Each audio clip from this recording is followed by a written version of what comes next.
ანგარიშვალდებულება ხალხის წინაშე. ჩვენ გვაქვს კითხვები. ისინი ვალდებულნი არიან გქონდეთ პასუხები. ჩვენი უფლებაა ვიცოდეთ. ჩვენი უფლება მათ ძალაუფლებაზე მნიშვნელოვანია. ჩვენ გვაინტერესებს სიმართლე. მათ უნდა აინტერესებდეთ ხალხის აზრი. ჩვენ ველოდებით გულახდილ პასუხებს. პირდაპირ საუბარი ეკაბერიძესთან ყოველ საქმეს მაესტროზე. საღამომშვიდობისა თქვენ უყურებთ და ასევე უსმენთ პირდაპირ საუბარს ეკაბერიძესთან რადიო მაესტროს ეთერში FM 94.7-ზე. ჩემი გამვლილი ცხოვრების გარდა სხვა მტკიცებულებები არ გამაჩნია. ჩვენს პოლიტიკოსებს რიტორიკაში ვერ ვაჯობებ. ამბობენ რომ თუ გინდა კაცი გაიცნო, მიეც იმას ფული და ძალაუფლებაო. გონია რომ ორივე გამოცდა ჩავაბარე. ხელისუფლებაში არც ფულისთვის მოვდივარ და არც ძალაუფლებისთვის. ასეთია ბიძინა ივანიშვილის ინტერვიუს პათოსი, რომელიც მასთან იანთაძემ ჩაწერა და რომელიც ინტერნეტ სივრცეში გუშინ ღამით გამოქვეყნდა. ხელისუფლება მიიჩნევს რომ ინტერვიუ ქაოტურია და წინააღმდეგობრივი. როგორ შეაფასებს ივანიშვილის საზოგადოებასთან ურთიერთობის სტილს და რა არის ამ სტილის ძლიერი და სუსტი მხარე? პირდაპირ საუბარი ლაშა ნაცვიშვილთან.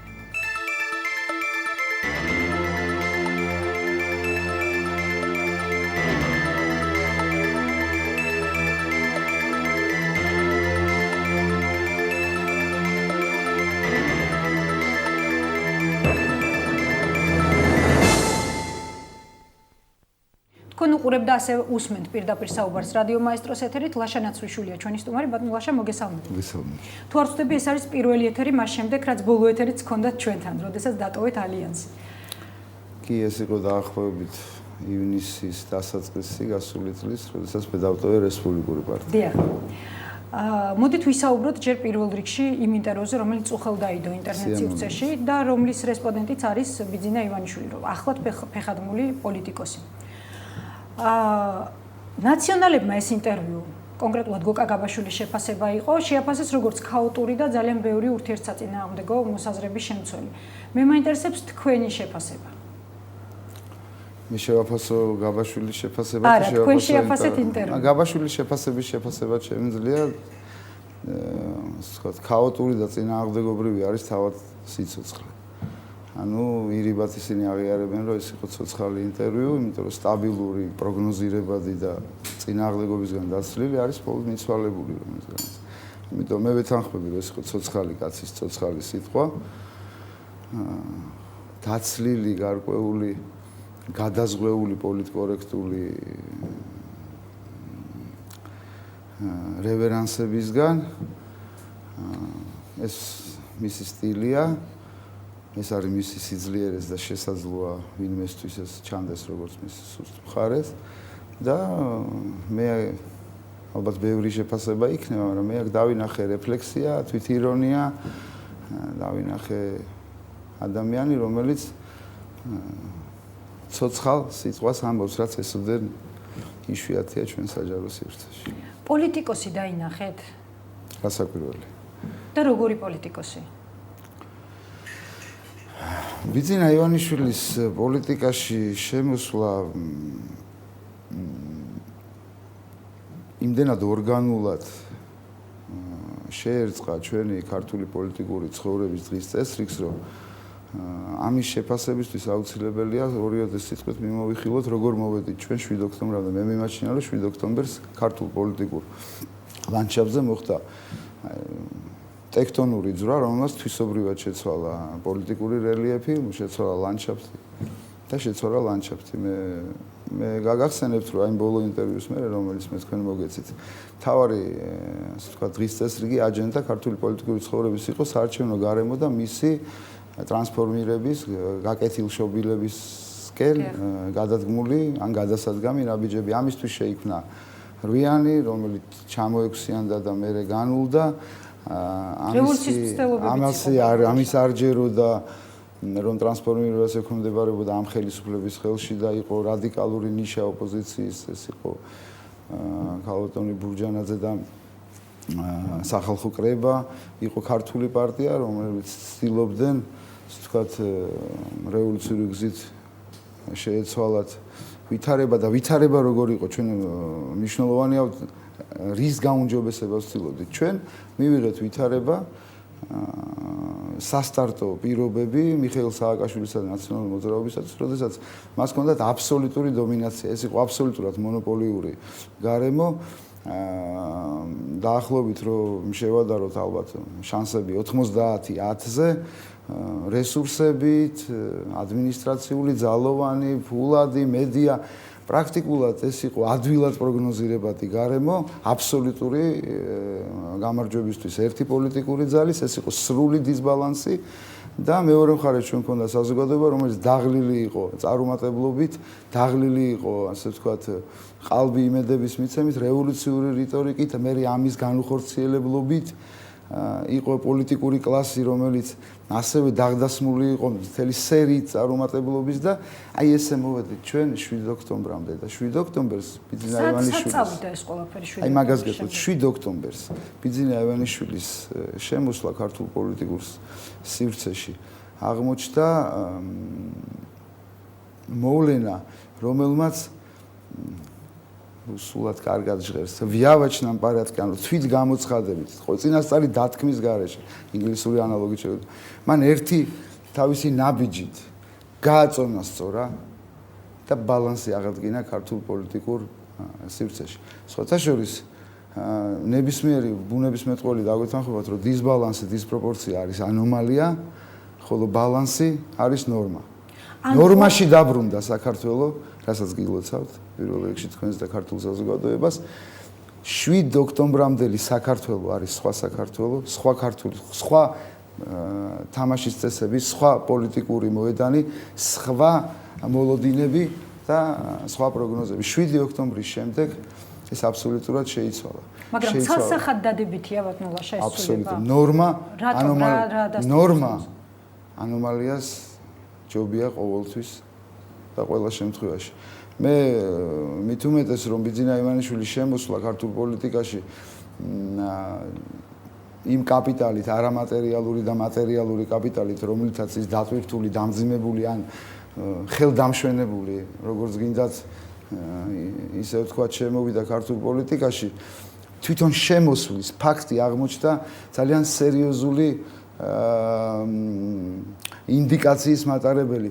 ბიძინა ივანიშვილის პოლიტიკაში მოსვლის და ბალანსის აღდგენის შემდეგ გამოჩნდა ყველაფერი გაშიშვლდა როგორც აბანოში ან ვთქვათ უკეთეს ადგილას და ჩვენ თვალნაცვლივ დავინახეთ რომ ამ ღრიე წყალში ამ ფსევდოპატრიოტული რიტორიკით თუ ნეოლიბერალური ბოდვით შეფარულ ასე ვთქვათ ფარულ მიზნებს იქით იმალება მარტივი რამ ვის აწყობს 7 ოქტომბრამდელი პოლიტიკური ძალთა ბალანსი, ვინ სარგებლობს ამ მონოპოლიის ავტორის გარდა, ანუ ნაციონალური მოძრაობის და მიშა სააკაშვილის გარდა, ვინ არის იმ საქართველოში მოგებული, ვინ ეძებს დივიდენდს ამ დისბალანსისგან და ვის სურს იყოს ბალანსი, იყოს სიჯანსაღე, იყოს კონკურენცია და იყოს ნორმალური ადამიანური გარემო. სხვათა შორის აი ეს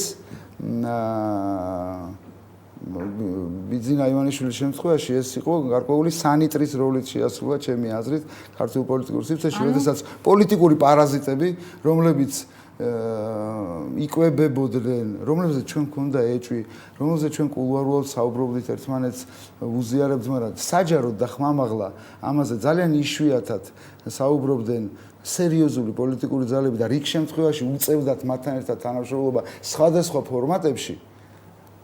დღეს ყველაფერი გაცხადდა.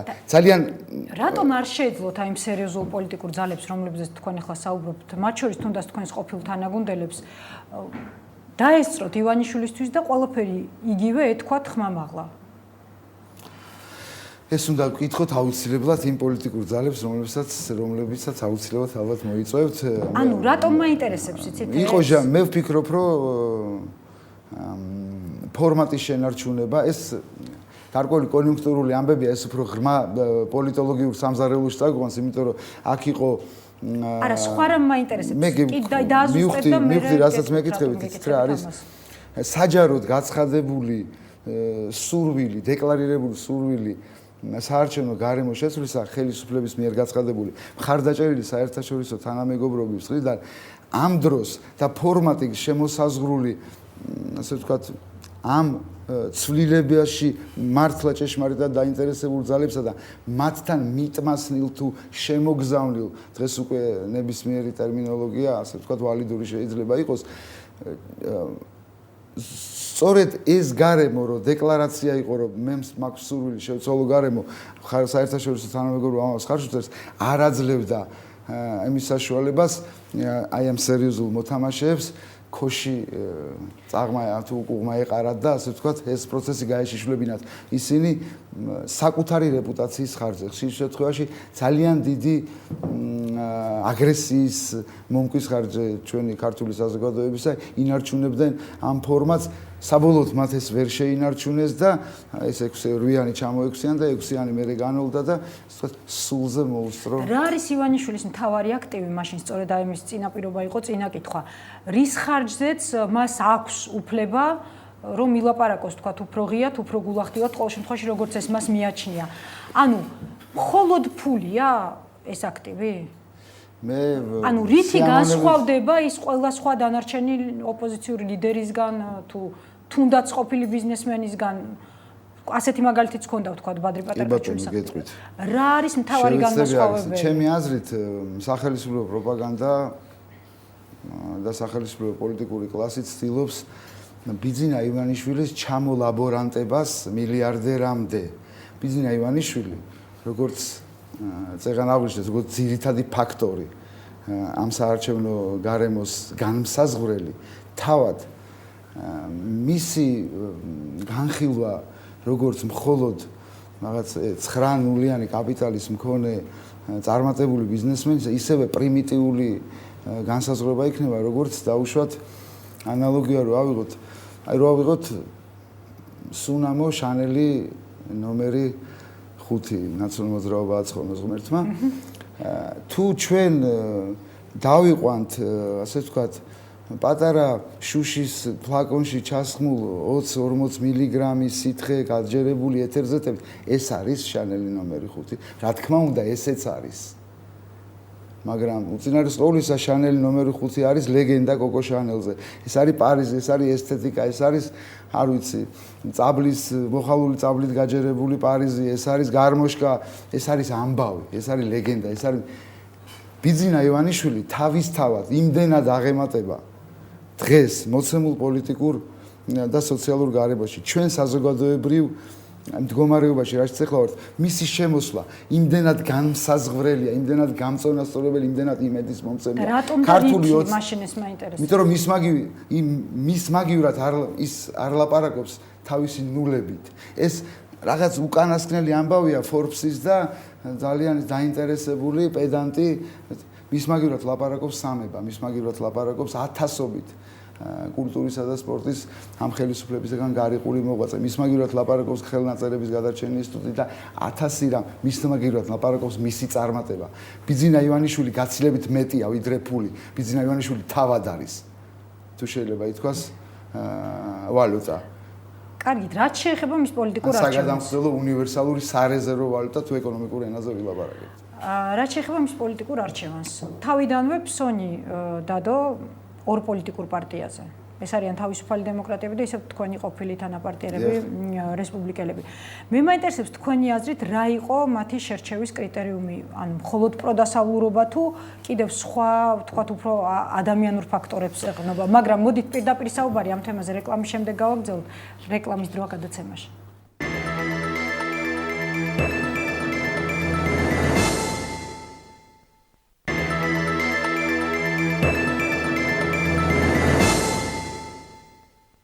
ვაგრძელებთ პირდაპირ საუბარს ლაშა ნაცრუშულთან. ბატონო ლაშა, გავიმეორებ შეკითხვას, რაც შეეხება პოლიტიკურ არჩევანს. თქვენი ყოფილი თანაპარტიერები, ანუ რესპუბლიკელები და თავისუფალი დემოკრატები. რა იყო კრიტერიუმი თქვენი აზრით, ანუ მხოლოდ პროდასავლურობა თუ რაიმე თქვა სხვა უფრო ადამიანურ ფაქტორებთან შეიძლება გქონდეს საქმე და არა იმდენად პოლიტიკურ ხედვებთან? ის არჩევანი ყოველთვის მეტყველებს გემოვნებაზე, ასე ვთქვათ, ეს უნივერსალური განსაზღვრება არის, მაგრამ მე ერთი წუთით თუ ბოდიშს მოვითხოვ, იგივე ინტერვიუს მინდა დაუბრუნდე რომ იმდენად ისე ორგანულად ჩაეწერა ბიძინა ივანიშვილი საარჩევნო გარემოს გაუმჯობესების პროცესში ისეთ ფაქტორად შემოვიდა და იმდენად კალეიდოსკოპური სისწრაფით ვითარდება ჩვენ წინ მოვლენები, რომ ისეთ გამოცდილ ჟურნალისტსაც, როგორიც არის ქალბატონი იანთაძე, არ ვიცი, ჩემი აზრით გულუბრყვილო კითხვა დაუსვა, როგორ აპირებს ბიძინა ივანიშვილი საარჩევნო გარემოს შეცვლას. და ის უკვე თავად არის მან უკვე შეცვალა გარემო, ამიტომ ეს ტრუისტული კითხვა იყო და მის თავდაბლობაზეც მეწყვილე სხვა შორის სრულხრა რომ ბიომეტრიული პასპორტები და ასე შემდეგ. ამ ინტერვიუში მე თქვენ კითხვა დამისვით აუცილებლად მინდა დაუბრუნდე სულ ერთ წუთს წაგართვენ. აუცილებლად. ძალიან ბევრი მსჯელობა იქნება მის გეოპოლიტიკურ არჩევანზე, მის კრიზის მენეჯერობაზე, მის განაცხადზე ქართულ პოლიტიკაში თუ ქართულ საზოგადოებაში, მაგრამ ყველაზე მეტად რაც მე დამრჩა ამ ინტერვიუდან, ყველაზე ძვირფასი რაც არის ჩემთვის ეს არის აბსოლუტურად დარწმუნებული ვარ, გაცნობიერებული და მისი მორალური არჩევანი, რომ არავითარ შემთხვევაში არ დაუშვას რევანში. მე ჩემი 45 წლის ასე ვთქვათ ასაკში ორ პოლიტიკურ რევანშს მოვესწარი დამოუკიდებელი საქართველოს ისტორიაში და რაც არ უნდა გამწარებული და გაბრაზებული ვიყოთ დღევანდელ პოლიტიკურ კლასზე. რაც არ უნდა ყელში ბურთი გვეჭხირებოდეს ჩვენ თუ უშუალოდ დაზარალებულს, ვინც აბუჩად აგვიგდეს, გაგვრიყეს, ყველაფერი გვაკადრეს, გვცემეს, დაგხოცეს. სამართლიანობის აღდგენის გამძაფრებული გრძნობა. გადასული ანგარიშწორების ვნებაში. ეს ისეთი ჯინია მოთლიდან ამბობ, რომელსაც ვერავინ და ვერასდროს ვერ დააკავებს.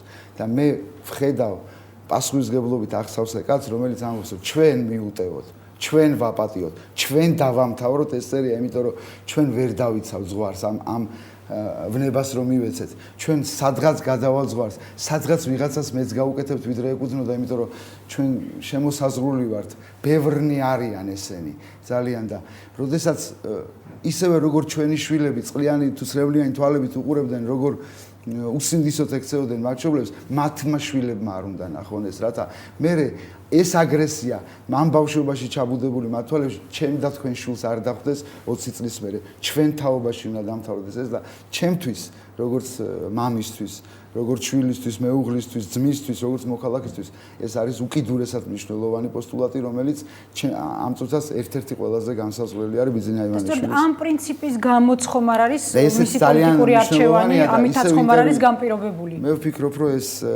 ეს არჩევანი გარკვეულწილად ასე ვთქვათ ამ მიმართულებისაც არის, იმიტომ რომ ისევე როგორც თავისუფალი დემოკრატები, ასევე რესპუბლიკელები ყოველთვის ლაპარაკობდნენ და ასე ვთქვათ ემხრობოდნენ და ჯეროდათ, რაც თავარია, რომ შეიძლება არჩევნებით შეიძლება ლეგალურ პოლიტიკურ სივრცეში ცვლილებების მიღწევა.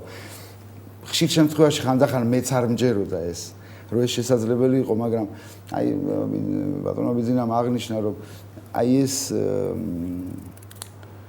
რწმენა, რომ მართალ საქმეს აკეთებ და ესე უნდა აუცილებლად ასე ვთქვათ დამთავრდება წარმატებით. სხვათა შორის სტივ ჯობსს აქვს სტენფორდის სპიჩში ნათქვამი, რომ როდესაც წერტილები შეერთებაზე connecting dots-ზე ლაპარაკობდა, რომ ჩვენ ვერასდროს ვერ დავინახავთ პერსპექტივაში წინ ეს წერტილები შეერთება თუ არა, მაგრამ თუ სწორად ვივლით, თუ დარწმუნებული ვიქნებით საკუთარ სიმართლეში, ღირებულებით არჩევანი იქნება ჩვენი, უკან როცა მოვიხედავთ, დავინახავთ, რომ ეს წერტილები შეერთდა და ამური პოლიტიკური ძალისთვის ეს წერტილები. ან თქვენ მიგანჩათ, რომ არც სწორად იარეს. შედეგიდან გამომდინარე ჩანს რომ ასე. მაგრამ როგორ წარმოგიდგენიათ მათი უკვე ურთიერთკომუნიკაცია, ორი შეუმდგარი ცდილობა გაერთიანების, ერთი ალიანსი, რომელიც დაიშალა და მეორე ეხლა ხას 6-იანი, რომელიც ასევე დაიშალა და იქ იყო გარკვეული პასუხისგებლობების გადაბრალება. სხვა შორის აი ორი ფრაზა ჩამრჩა, ერთი რესპუბლიკელების ერთ-ერთი ლიდერის დავით ბერძენიშვილის, რომელმაც ჩემთან საუბარში თქვა, რომ ალასანიამ დღეს როდესაც ბიძინა ივანიშვილი გამოჩნდა, დაახლოებით ასეთი ფრაზა იყო, ლიდერობის ტვირთი მოიხსნაო და მეორე ასევე ჩამრჩა ორი დღის წინ ირაკლი ალასანიას ვკითხე, აქვს თუ არა მას კომუნიკაცია რესპუბლიკელებთან, მან თქვა, რომ რესპუბლიკელებს აქვთ ბიძინა ივანიშვილთან კომუნიკაცია. ანუ მათი ურთიერთობა, მათი ურთიერთქმედება. თუმცა ორივე დამოუკიდებლად ამბობს, რომ ამის პრობლემა არ არსებობს, მაგრამ მე ამ შემთხვევაში თქვენი შეფასება მაინტერესებს. მაინც ინტრიგაში მაგდებთ, როგორც გარკვეული თვით შეზღუდვა უნდა, არ ამგონია, რომ ეს რაიმე ვინმესთვის იყოს, ასე ვთქვათ, არასწორად გაგებული. ჩემი აზრით, მე რასაც უყურებ ირაკლი ალასანიას, ტვირთ მოხსნილს მას ვერაფერს ვაწყობ, ვფიქრობ, რომ მას პასუხისმგებლობის ტვირთი გაუასმაგდა.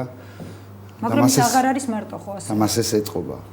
ვისაც უფლება მოგოცით, ვისაც კრიზისულ ვითარებებში გვინახავს ირაკლი ალასანია, დაგიდასტუროთ, რომ მობილიზაციის ის ხარისხი, მობილიზაციის და მობილურობის, ის გახსნილობა, ის დამაჯერებლობა, ის რაც მოდის ირაკლისგან, ეს არ ნიშნავს, რომ მან პასუხისმგებლობის ტვირთი მოიხსნა. პირიქით მან ტვირთი თუ ტვირთი იყო, მან ეს ტვირთი, მას ეს ტვირთი გაეზარდა. რაც შეეხება, ასე ვთქვათ, ლიდერობის, ერთპიროვნული ლიდერობის საკონტროლო პაკეტს, ახლა იცით რა შეიძლება ფლობდე ნარზანის წყლის 51%-ს ან და თუ რაღაცა ისეთი ავანტყოფური ეგო არა გაქვს, რომ ლილიპუტიაში იყო აუცილებლად გულივერი, მას უნდა ცვლიდა ევიანის მაგალითად მსუყე პაკეტში და ეხლა თუ ალასანიამ დაკარგა საკონტროლო პაკეტი ლიდერობაზე, არ მიწყენენ ჩემი მეგობარი რესპუბლიკელები, თუ იმავე არშინით მიუზომავთ, მაშინ რესპუბლიკელებმა დაკარგეს ჩამკეტი პაკეტი აქციების მაბლოკირებელი და ასე ვთქვათ ჩვეულებრივი ის ყველაფერი ასე ვთქვათ. ან წარმატებული იქნება დღეს უკვე მათი ურთიერთქმედება? მე ვფიქრობ, რომ ბიძინა ივანიშვილის გარშემო ფართო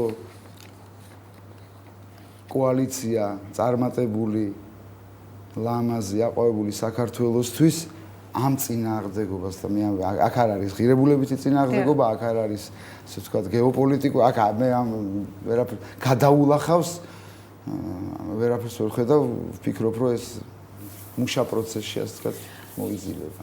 და თვითონ თქვენ ახლა მუშა პროცესი ახსენეთ. რა პროცესთან გვაქვს დღეს საქმე? ძალიან მოკლედ. დავით რო არ გრჩება და კიდევ მოხსნით. პროცესი რაც დღეს მიმდინარეობს, მე აუცილებლად მინდა გითხრათ, რომ რამ მდგომარეობაშია დღეს ხელისუფლება, რომელმაც ყველაფერი გააკეთა იმისათვის, რომ მიეღო ის სასტარტო პირობები, რომელიც ჩვენ გვქონდა 7 ოქტომბრამდე, როდესაც ის იყო აბსოლუტური მონოპოლისტი. მან ყველაფერი გადაიხადა, ყველა რესურსი გაიღო ამაში. მან ყველაფერი იკადრა, შიდა და გარე ლეგიტიმაცია გადაიხადა, ტყუილი იკადრა, იძალა და ბოლოს სისხლის დაღვარა, რომ ამამდე მისულიყო. დღეს, როდესაც სიტუაცია გაწონასწორდა, მიხეილ სააკაშვილმა იცის, რომ მას შანსი არ აქვს ლეგალურ თამაშის წესებში, სწორ და ასე ვთქვათ კონკურენტულ გარემოში გამარჯვების მიღწევის. ამიტომ ის როგორც ძალიან საშიში, ძალიან ასე ვთქვათ აქტიური და სენსიტიური პოლიტიკური ფორვარდი ზუსტად გრძნობს მომენტს.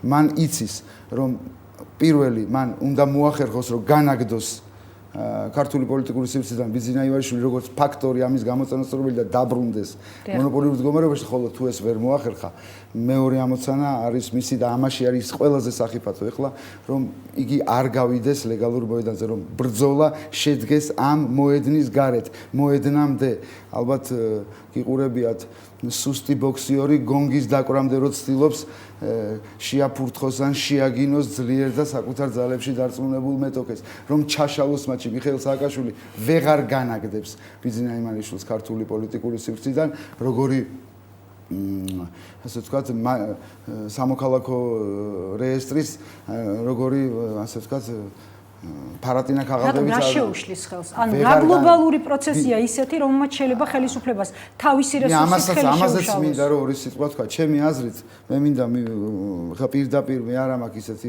სტატუსი, რომ მივმართო საერთაშორისო ორგანიზაციებს საერთაშორისო, მაგრამ მე მინდა ქართულ უფლებადამცველებს, პოლიტიკურ ასე ვთქვათ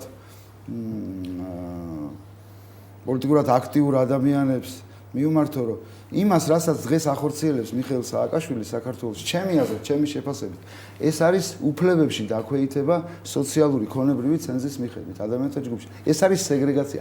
ჩვენ დღეს ამ ძირძველ, ყველაზე ძველ ევროპაში ვართ მომსწრე აპარტეიდის აქტისა. სხვა არაფერი არ არის, როდესაც ადამიანს უფლებებში აქვეითებ რაღაცა ნიშნით. ეს ცენზი იქნება ქონებრივი, სოციალური ნდობის თუ სხვა. და იცით რა არის, დღეს გეტყვიან, რომ შენ არ ხარ მოქალაქე, ხვალ გეტყვიან, რომ არ ხარ ადამიანი და ზეგ ამას პირდაპირ მოყვება დახაუ და აუშვიცი. და ყური გამოიფხიკოს ყველა რობერტ სტურუას რაღაც ცოტა უხერხულ გამონათქვამებში იმისი რა ქსენოფობიის მაძებარმა უფლებადამცველებმა აქ და დღეს საქართველოში ხორციელდება ფაშიზმის აქტი და ამას სჭირდება ადეკვატური შეფასება.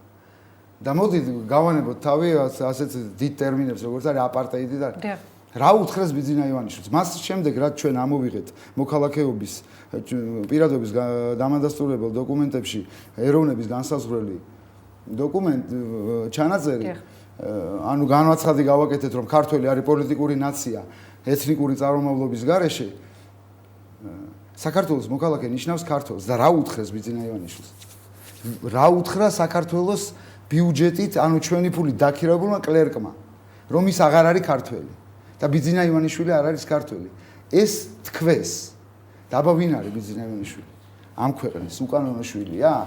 ქალბატონო, ჩემი და თქვენი ქორწინების დოკუმენტი დამადასტურებელი რო გააუქმოს იგივე კლერკმა, ისევ სამოქალაქო რეესტრს, ანუ ყოფილ მაჩის ბიუროს რაღაცა ფარატინა გაღალდი, ჩვენი შვილები, ჩვენი ღვიძლი შვილები აღარ იქნება. ბიძინა ივანიშვილი არ არის საქართველოს ღვიძლი შვილი, თუ ის რაღაცა კლერკი წვეთს მის ქართველობას არ ცოტა დაფიქრდნენ. ეს არის პოლიტიკური ნაბუშრობის აქტი, საიდანაც მიანიშნებენ. ესენი და ამიტომ ვერასდროს აწი ვეღარ გაიყვანს ქართული პოლიტიკური ცნობიერებითი სივრცე. ბიძინა ივანიშვილი ჩვენს სახლებში, ჩვენს თვალებში შემოვიდა, ჩვენ დავდივარ და ვხედავთ. მე აქ ჩემ თავზე არ ვლაპარაკო. ბიძინა ივანიშვილს ვეღარ. მაგრამ მე მინდა თქვენ თავზეც ილაპარაკოთ ძალიან მოკლედ. ჩვენი გადაცემის ბოლოს უბრალოდ მართლა მაინტერესებს.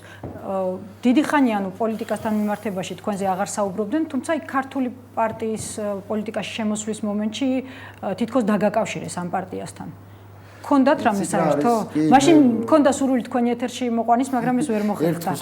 არის ჟურნალისტი იყავით, ვინც თქო მე არ ცით სხვათა შორის რა უნდა მემტკიცებინა ახლა პირველიდან ბოლოს სიტყვამდე რეალ ტივის ზღაპრები ქალბატონი კილაძის შესრულების რომის ტერაჟირებას არ მოერიდა ტელეკომპანია იმედი პირველიდან ბოლოს სიტყვამდე ტყუილი მე არ ვიცნობ კოტეგოგილიას საერთოდ მე ბოლოს 2006 წელს ვნახე ირაკლი ოქრუაშვილი მიუხედავად იმისა რომ საქართველოს უშიშროების სამინისტროში მუშაობდი ლუბიანკაზე ნაყოფი არა ვარ და რაც ყველა სამწუხარო ჟენევაში არ მაქვს ვილა აი ეს ასე ვთქვათ ეს ტყუილი იყო რომელიც ის არის და დღესაც ბარემ მოვასწროთ ეხლა თუ გაგიჩათ ანუ რეალობა როგორც თქვენ ამბობთ შეიცვალა ტექტონიკური ძვრა მოხდა ეხლა თუ გაქვთ სურვილი ჩაერთოთ უკვე იმ ფლანგზე რომელზეც თქვენ პრინციპში ეხლა საკმაოდ დადებითად ისაუბრეთ ბიძინა ივანიშვილის გულს დიახ მის ცით რა არის მე აქ ცოტა ზოგადი პასუხიც მინდა გავცე ამ თემას მე რაღაც გარკვეულწილად ვაკვირდები საზოგადოება არის რაღაცნაირად არაჯანსაღად გარინდებული და აკვირდება ვის მიიწვევენ ბოტანიკურ ბაღში ბიძინა ივანიშვილის რეზიდენციაში და ვინ აიღებს პასს მოქალაქეებზე რა ქვია პოლიტიკურ საქმიანობას ეს არ არის მეგობრებო მე მინდა უთხრა პირველ რიგში ჩემს თანამებრძოლებს ჩემს თანამოქალაქეებს რომ არც ერთ რეზიდენციაში არც ბიძინა ივანიშვილის არც პრეზიდენტ სააკაშვილის ესეთი დოკუმენტები არ გაიცემა ჩვენ ვართ საქართველოს მოქალაქეები და თუ იმ